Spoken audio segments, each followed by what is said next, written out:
Welcome to the Equipping Leaders Podcast Leader Study Series. I'm Natasha, a leader development professional and overall leadership enthusiast. And I'm Corey, a program manager and emerging people leader, so a leadership enthusiast. We are doing a leader study of the TV show Z Nation, where we talk about the leaders, leadership decisions, and team dynamics of the characters on the show. Z Nation aired from 2014 to 2018, but if you haven't seen it yet, there will be spoilers in these episodes. The reason we're deconstructing leadership on TV shows is to look at how leadership is all around us. Even if we're not in a position of leadership, we can still demonstrate it in our actions, responses, and in the opportunities around us. You know, when you first brought up talking about leadership within Z Nation, I found that looking at the show through a leadership lens with suspension of disbelief as extreme as zombies are real, it really opens you up to look at a lot of different situations through multiple lenses and place yourself and your experiences in those situations. So something like with the character Murphy of how would he handle a situation, or how would I handle someone like a Murphy in those situations? Agreed. I'm excited to share perspectives. In this episode, we are talking about Z Nation Episode 1, Puppies and Kittens. All right, let's jump in.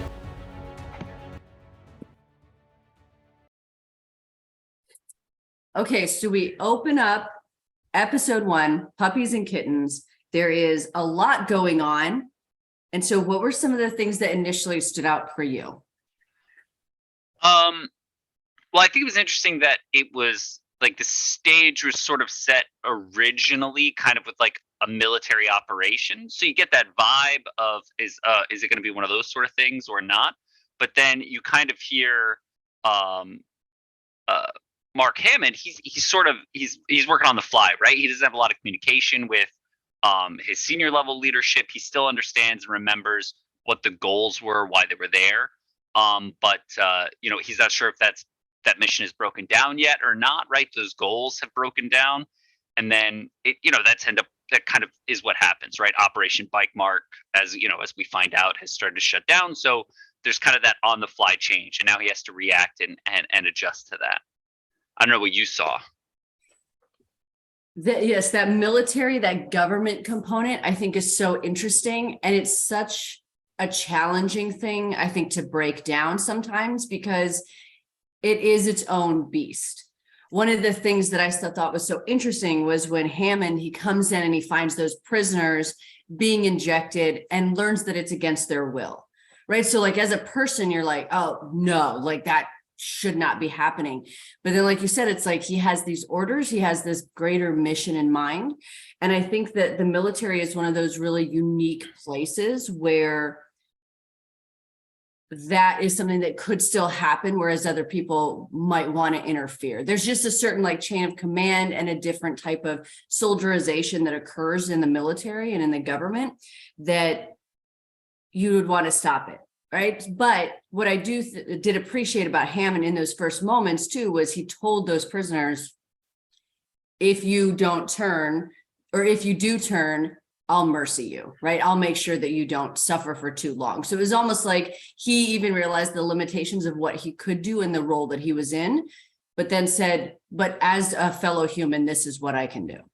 Yeah, I thought it was funny, too, like, because she's reading like that executive order, saying like, hey, you're basically forced to be volunteered for this. It's for the greater good, that whole concept. And Murphy, I think he used more colorful language, but was like, I thought she was dead. And she's like, not when she signed this. And so I was like, oh, okay, that's where we're at this point in society, like Yeah. We're just going with it. So, she was making the call that it was still for the greater good, even though the folks that, kind of gave that order weren't there anymore. I think that's kind of interesting, right? Because now she was just operating as a sole entity. So Yes. Yeah, I thought that was pretty interesting. And you bring up such a good point there, too, where it's like when you are told to believe in something and then you either really do believe it or you just kind of it becomes ingrained in you so that you do believe it. It is so challenging to break out of that. Like you're like, no, I was told this by leadership that it was this thing that was going to be for the greater good. It was going to save humanity. And so then you start making decisions based on that, whether that other structure has broken down or not, because now you've internalized it. And I think that that's something that also that military does very well, is they really help you internalize like what is the most valuable thing here. Yeah, even outside of the military though, like that's a very simple mission directive, right? Like it's very easy to get buy-in. We're doing this because the human species is going to be eradicated by zombies. So as far as like, you don't even have to be the best or the strongest leader to get people to buy into that for the most part. You know what I mean? So I think that also speaks to, even just initially, everybody's going to be working towards that same goal. It's a very simple to understand mission. Do whatever needs to be, either get rid of zombies, protect people, find a way to like eradicate the zombies by way of a cure. So very simple mission are like goals, right? Very simple objectives, very easy to communicate that. And then when you talk about like autonomy from, like if we look at Hammond, right? Lower level nobody in the grand organization of the planet in this case, very easy for him to operate and make like smart decisions as a smart leader to work towards those goals. So I think that's kind of like, I think that's also interesting where it's like, yeah, it's a very clear, easy mission. So easy to keep up with. It's interesting too, because as I was watching Hammond throughout this episode and then, future episodes, there's this piece of, and I hope this isn't too controversial to say, but of the military where he doesn't need to make leadership decisions. He needs to be a great follower. And that's what makes him effective, right? Yeah. So it's not like he has to make a new decision. He just has to follow the original orders. But I did think there was one point in there where he did show a really great leadership quality. And that's when he and Dr. Murch, they were going up to get the helicopter. And she turned around and she said, that the prisoner was their last chance at finding a vaccine. And he said, now you are. So in that moment, he gave her like, you need to keep moving forward, no matter what this is. Like that is an unknown, right? That we have a whole unknown there, but like it's within you. And I think that great leaders have the ability to point that out. And especially in a moment like that, when just it's chaos and you need somebody to go to the helicopter or do a thing, but then to be able to pull out something like that and say, let me also help reorient to what this mission is and what the ultimate end goal is and your role in that. Yeah, and I'm trying to think, did she know yet that Bite Mark had fallen? Right? I'm trying to think back in the episode, because he knew like that was that next goal, right? Get them to California, to that operational place. And I'm trying to think if she even was aware that he had gotten that from Citizen Z at the time, because he made that call out to say like, or he got the call in. I was trying to think, did that happen? Was she aware in the episode? Do you remember? I don't remember if she was, but right around that time, that's when Citizen Z, Simon Kruller, he also displayed again that very like militaristic type of great followership, which was that he was told that he needed to get this message to Hammond, right? He needed to get it to his team, and he stayed until that message was transferred. And everybody else is leaving, right? Everybody else is packing up their stuff and getting on the plane, but he stayed until he made sure that it was communicated, and he did it very concisely and he did it very quickly. But I thought that was such great followership. Yeah, no, I got to agree with that. Yeah, that was that first whole interaction, again, even just within the premise of the show, then you're kind of like led to believe like, oh, this is going to be like a really, really like military focused show. It's going to be like one of those sort of things. And then I think what's cool is you get that juxtaposition then when you cut over to Warren and Garnett, and I think her name was it was Grammy something, I can't remember, but the woman who's getting ready to be, she's end of life, getting ready to be mercied. And then you have Warren, who's like, that's like, it's her job to mercy her, right? And so like it immediately sets up that she's someone within a leadership role, right? And so like, and I think that was like really interesting, and just from the show itself. But then when you're looking at those characters, there you are, right? Okay, she's your next leader. And now this is a very merciful thing versus this like cold, strategic military government focus. Now you're dealing with real people with that goal of survival. And just they're worried about themselves, but that community and that greater good. So now you went from that big organizational, everyone's a cog, get the greater mission done, to now almost like a more team dynamic where we have a team member who's in need, and now we have this process to take care of that team member. Mm. I love that. And I love too her needing to do that really challenging thing, because I think that that's also another just hallmark of leadership is like leaders have to do the hard stuff, whether, nobody wants to do that, right? Even leaders who maybe seem callous about doing things, like nobody wants to do that. But one of those responsibilities is I have to do the difficult things, whether it's a conversation, whether it's obviously in this sense, like something more extreme, but you do it because it's the right thing to do. Yeah, no. So I like that whole piece of it, I think is like really, that was really interesting. And then you had Garnet, who was kind of like, he sort of walked away, you know what I mean? And knowing now, having seen the show, obviously, that there's sort of a duality to their leadership, right? That they're a team, a leadership team. But when you talk about roles and responsibilities, he stepped away to let her take care of that and was like, I'm going to go work on this other thing. I think it was perimeter security, or, going to check out, make sure there's no zombies nearby. And then to find out later that that was something that he just thought was really difficult and couldn't really do anymore. And so she, that was now her thing. So that unspoken almost division of lanes, I think that was kind of, I think that was pretty neat too, right? That leadership team dynamic. Yes, I think that, those two show a great amount of co-leadership. And what I appreciated about what Charles Garnet was doing there too, was he was saying like, for my mental health, right? For me to continue to move forward in other ways, that's something that I cannot do this time or again or whatever. And I think that in all industries, leaders don't get the permission to do that, right? It's like you just keep going, or you're the leader, so you just always have to do this. And that's why A, co-leadership is phenomenal, but also B, people need to be able to do that to keep going. It's like this, I was listening to a podcast and they were talking about how a lot of times with difficult leadership decisions, there's like the canary in the coal mine. And what people do is they keep trying to fortify the canary and not fix the coal mine, right? But the coal mine is the problem.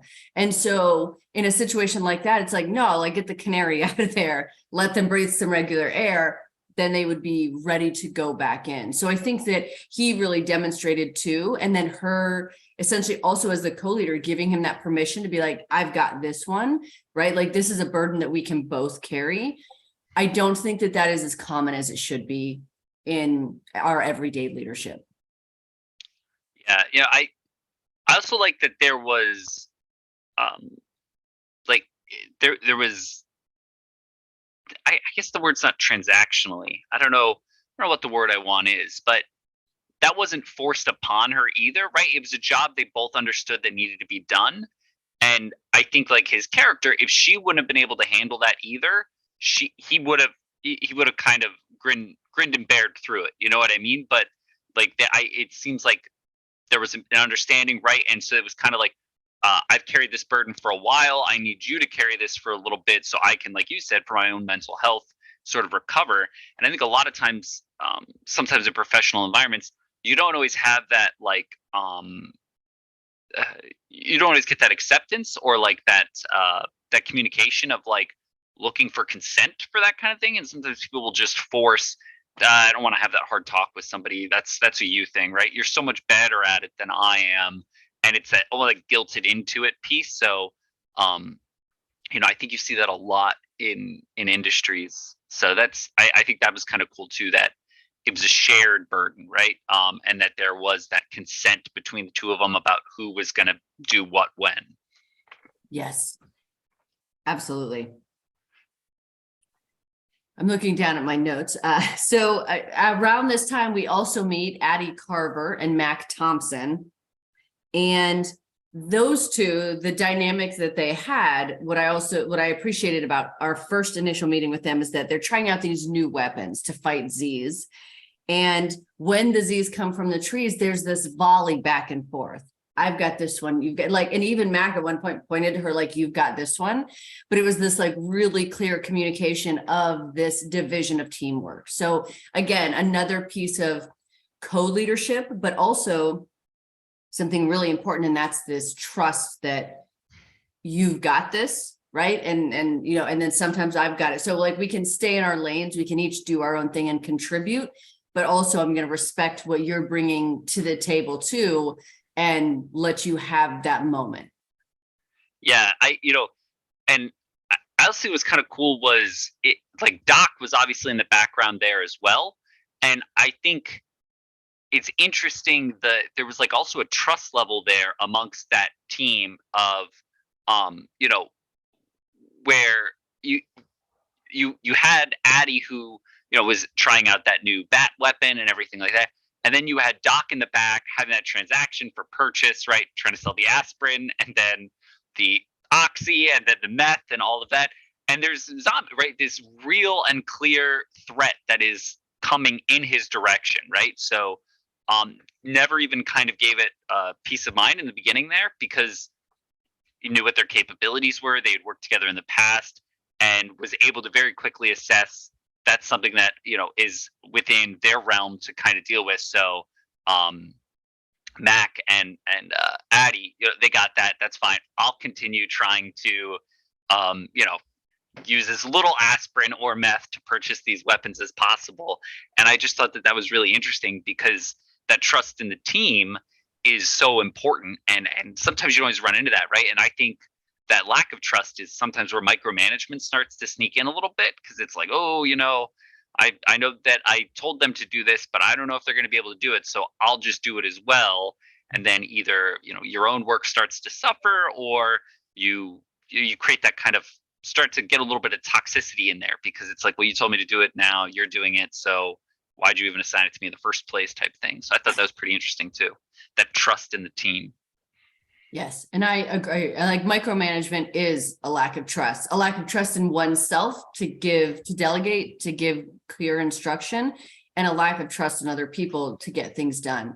And you're right. Like people then they'll start to push away from the work because that person's doing it, but it also creates this learned helplessness. So whether I do it or not, the leader's going to do it because that's just how they're, you know, that's how they control the situation. So yeah, there's this giving up control, which can be very scary, but that's how more seasoned leaders obviously get things done. And I mean, you touched on it really well there when you said your own work starts to suffer. So it's not like as you become a leader, there's less and less work to do. You just have a wider and wider scope.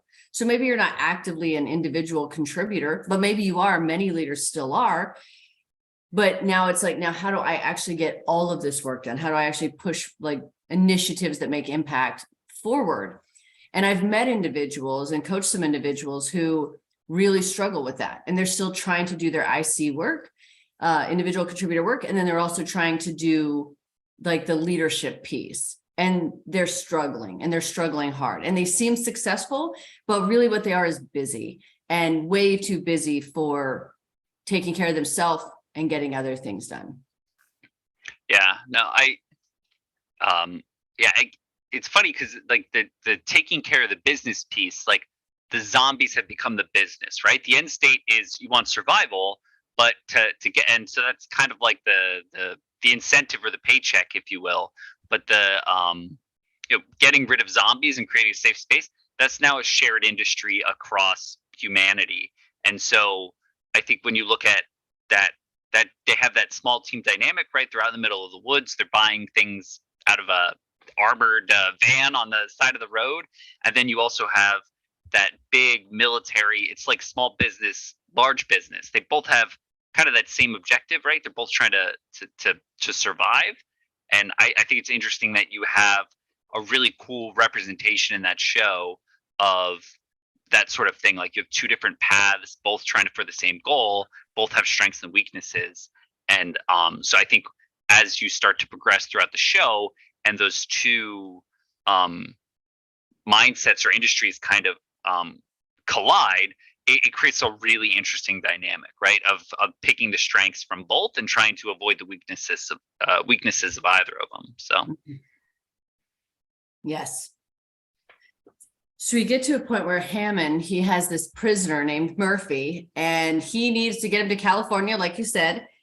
And Roberta Warren and Charles Garnett, they say, hey, we can drive you to this place, but that's as far as we can go. And one of the things that I really loved was while they were taking Hammond and Murphy, when they were trying to call back to their camp and they couldn't reach them, Garnett said, if we don't hear from them, we have to go back.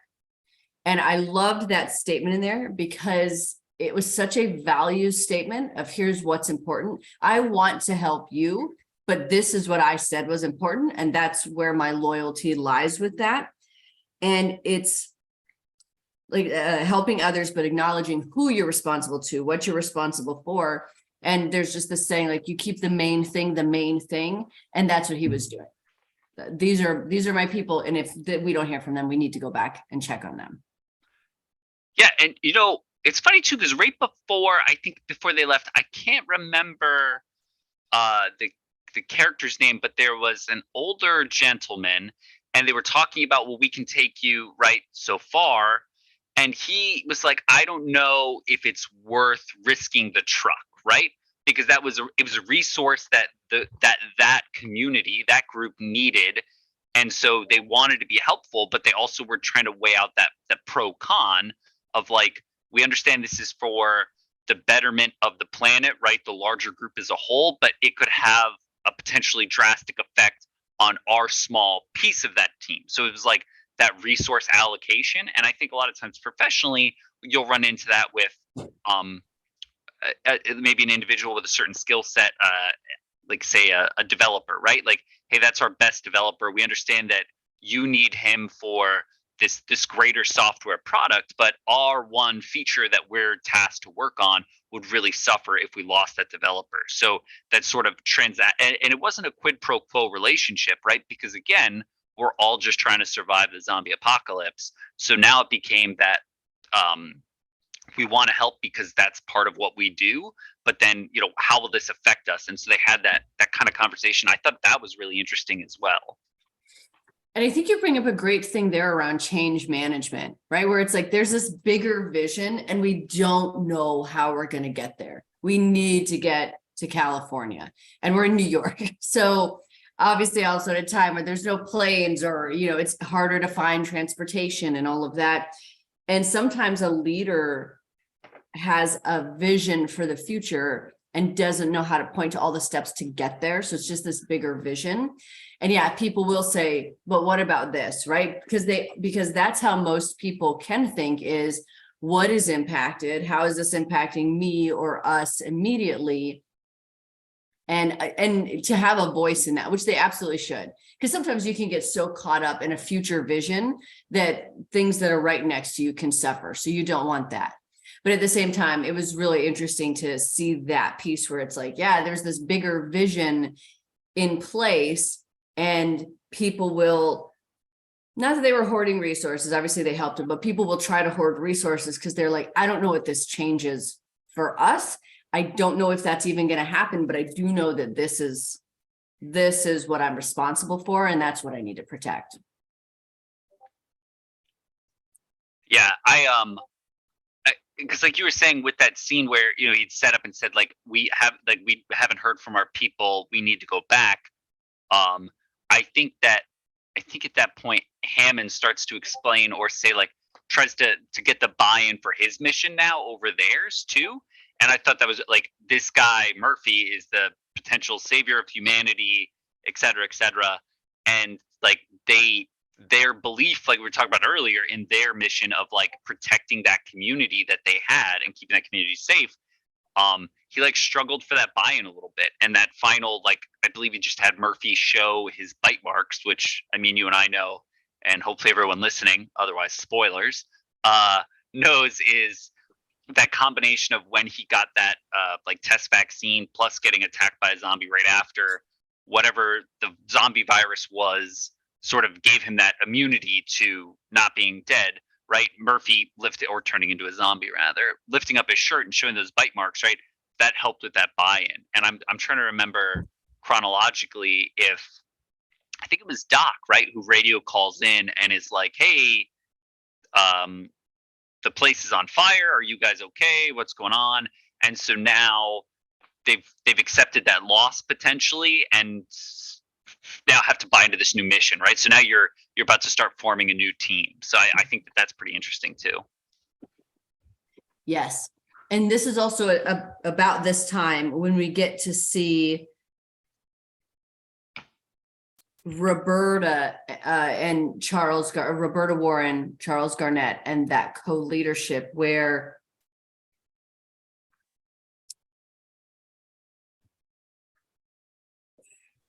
so there's a point where Hammond is no longer able to be in charge. And so then they're talking on the radio with Citizen Z.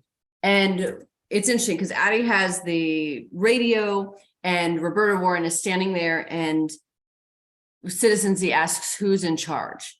And Roberta Warren, even though she is obviously a leader in the group, demonstrates this really great co-leadership, but also this ability to this like lack of ego, but also let's not have people be confused about who's making decisions. So she points to Garnett and she says, "You are." And, you know, obviously he steps into that well, but it's one of those things where it's like, there could have been a clash of the Titans, right? Or somebody, she could have tried to grab that for herself. But what was so interesting was this, I know I'm a leader, right? And I know what my role is here and how this works. I don't want people to be confused about who's going to make the decision, right? Or try to play one person against another. So to do that, I thought was a really great co-leadership action. Yeah, that like that whole relationship of being able to be that effective follower, be that leader when you need to be, like that's something I think, you know, you don't always run into, not in a zombie apocalypse, right? So I think a lot of times people will either hoard that power or not want to give it up, or only give it up for situations where, you know, they see a potential negative outcome from the decision being made, right? That's when a lot of times you'll see like, oh, you know, you know, hey, he's going to help you out with that today, right? Like, oh, this is a good learning experience, good learning opportunity for you. And so I think when it was also a point where now Warren's, like, her future is now in the hands of this decision, I think it shows a lot of like respect that she was, you can help make this decision. You know, like, I trust you to make the right call about what we're doing moving forward. And I think that's really, really key. Mm-hmm. And I think that's also something about being on a team where there's a lot of things around, like, what does it take to belong on a team? And really, I think that there is a piece that's a values match, and then also kind of a worldview match. You don't all have to agree, right? And even the most high performing teams have conflict. So it's not like everything's all like you're skipping in a meadow, but there is a piece where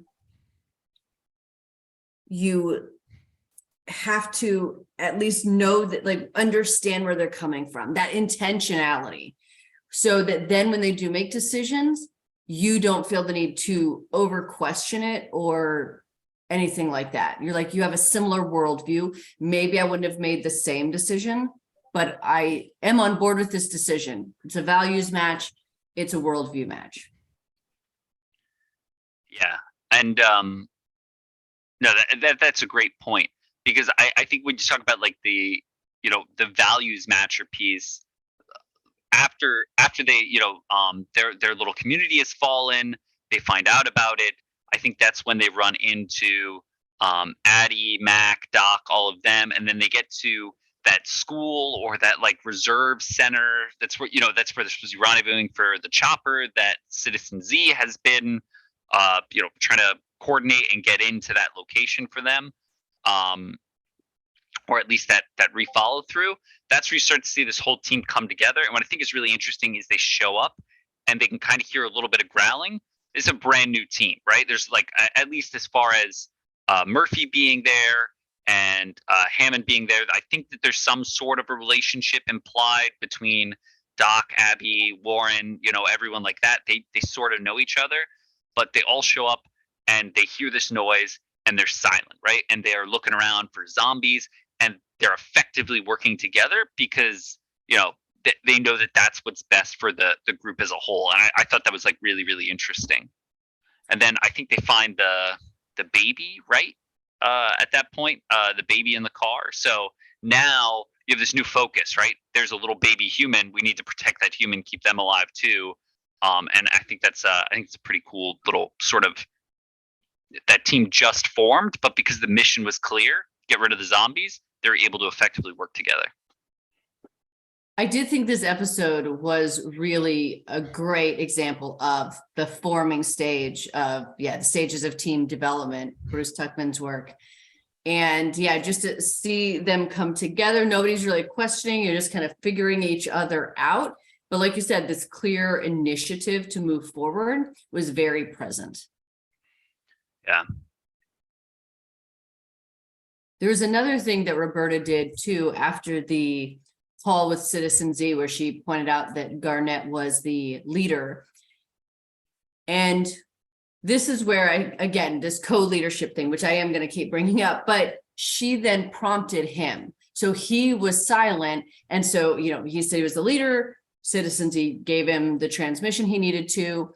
And then Roberta says, so like, what's next? Right. So that prompt of, she was both representing the group as to like, what is the decision? What do we do now? While also being supportive of him and not trying to do that thing where people make a suggestion, right? Or they're asking a question, but it's a suggestion. Instead, she just like, what is the next step? And there's just so much power in those little things. Great leaders don't have to talk a lot to be super impactful and to really empower others. It's the empowers other piece is what I like. I think that's what's, as you were talking, what stuck out to me too, is like, now you're getting everyone on the same page. So her as that leader, everyone's hearing it like first time together, so to speak. So it's a great time to ask those questions or understand. And now when we're talking about not micromanaging, everyone is on the same page, and it kind of prevents some of that. And it doesn't make people feel like, I know I've run into this a lot where I don't fully understand something. So you're asking people questions and then they're sort of filling in the blanks because they were in a meeting or they heard and you didn't. So now you've negated all of that because now the answer, and you're not making that leader feel like they don't know. You're not putting them in a position to be like, oh, this person asked me a question, I should know the answer to this. Let me not lie, but let me make it up. Let me try to bewix from the few words that I heard what that intent might have been there. You've now given that leader the ability to say, hey, I heard what you heard.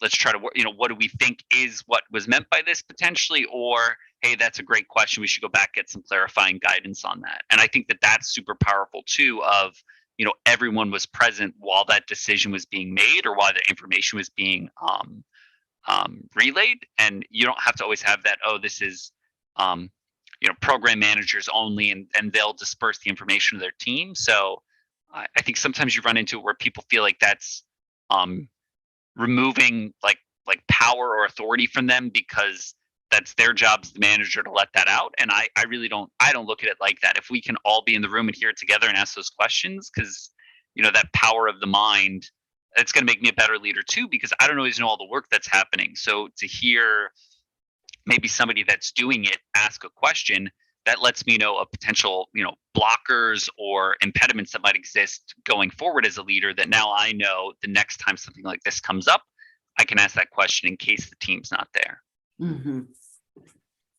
Absolutely. And in this case, for the decision that was made, so it's Charles Garnett, he's making the decision. The community that they had been living with and that they had built is now no longer in existence. Now you've got this team that's forming here. And so he does make the decision that even though Hammond's no longer present, Hammond did a great job of relaying why it was so important and why Murphy was so important. And so now Charles Garnett decides on behalf of the team that they're going to take Murphy to California. And I think that this was so interesting. And I actually struggled with this for a little bit, where we also know that Warren and Garnett are members or former members of the National Guard. So there's a little bit of that militaristic thinking of whatever the mission is, just keep pushing forward. And Hammond had said earlier in the episode, just a few of us out here following orders because that's what we do. And I'm not super thrilled about that mindset in general, but so that's why I struggled with this decision that Garnett was making, because was it out of this obligation to this structure that probably no longer existed, being the government or the military, or on the kind of on a different end, where was he doing it out of hope? And then was he giving that hope to other people by believing in this thing? And sometimes that's the best thing a leader can do, is to lean in and really have hope that this bigger vision, this bigger thing that even he can't fully see yet, is a reality that could really take people further. See, this is why you are a glass half full person and I am a glass half empty, because I admittedly viewed it a little bit more as him giving up, right? Like he fought really hard to build this little community. Well, and again, it's not, I'm inferring now, right? I don't know if he exactly was one of the, kind of founding members of that, but at a minimum, he was in a perceived leadership position. Whether that was voted on, or because I think, like you said, he and Warren both have great leadership qualities. So I think that they naturally would have found themselves into those positions, but it was like that whole town gone. Everybody he knew there dead, whatever, right? Like, we got to go to California, just whatever. It's something to fill the void, because I almost think that there could have been, if I was in that situation, I'd probably already be a zombie. But if I was in that situation, I just got kind of like an out, right? Like everything, all of my goals, my decisions, everything that I was knowing and trying to work towards, all out the window now. And somebody just gave me a very easy thing to point my team, my resources, my energy to. So, yep, that's what I'm rolling with now, because it's something, right? Because I'm at this give up point. So yeah, we'll do that for now until I can think of something better. So I've sort of viewed it as not giving up, but it's like, you never confirmed if there was anybody still alive back there, right? Is that old town still gone? Is there some folks still sticking around? Like, that was, maybe it's trust in Doc when he said he doesn't think there's any survivors, that you're just going with that. But yeah, I looked at it slightly more glass half empty, but I think it's a valid point nonetheless. Absolutely. And I like the point that you brought up too, because there was a lot of trust that he had in what Doc and Addie and Mac were telling him about what that was. And then, yes, to shift to something different. And I think that's also a really great leadership quality, is the ability to adapt and to shift, not in a way that leaves people behind, but in a way that is actually like, what is really good for these people, also based on their input too. It's not just a leader making a decision or having thoughts in a vacuum, at the very top of an organization. And I think that's like, for me, where that hope piece came in, where it was like, yeah, what do we do now? There is this thing. This person could be the savior of humanity. It could be the answer to this whole thing. That feels like something to believe in. And then if you can also internalize that truly, and not just be like, yeah, we're going to do this thing, it seems great. But when you're really like, oh no, this is worth us leaving all this behind, worth us not checking, and worth us like about to go on this very treacherous thing together, but it's worth it, because at the end we could potentially have this different world. Yeah, that's a really great thought too, because I don't know, because it also, right before this happened, you had another like dynamic change within that team structure too, because I think they found Cassandra, right? Like locked in the cage at that point. So locked in a cage in a military place, very easy to assume prisoner, so probably not somebody constructive towards whatever is left of society. And so like you just, but we talked about the norming piece, and I know we're talking about that leadership too, but I think it's interesting as a leader, um, your team can grow and shrink, at the speed of a budget, essentially. So you can have new people come in, you can lose old people, you can, you know what I mean? You can get not always the best resources because of cost constraints. And so, but you're still expected to get that goal done, right? In this case, we're trying to work our way over to California. And I think when you look at Garnett and Warren sort of, they made that decision now that we're going to move forward to California, and that was agreed upon by the team.